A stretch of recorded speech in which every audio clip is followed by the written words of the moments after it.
মহকুমার ভিত্তিতে আমরা জার্নালিস্ট ইউনিয়নের উদ্যোগে এসডিএম সাহেবের কাছে 6টা দফা দাবি নিয়ে, আমাদের সাংবাদিকের 6টা দফা দাবি নিয়ে আমরা ওনার সাথে মিট করি।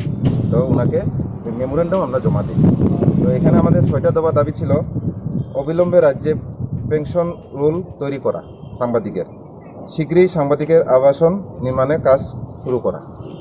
3 নম্বর হচ্ছে প্রতিটি মিডিয়া হাউসে নির্ধারিত অ্যাক্টিভিশন কার্ডের বরাদ্দ 50% মহকুমা স্তরে সাংবাদিকের জন্য বরাদ্দ রাখা দাবিতে সরকারি স্তরে করা।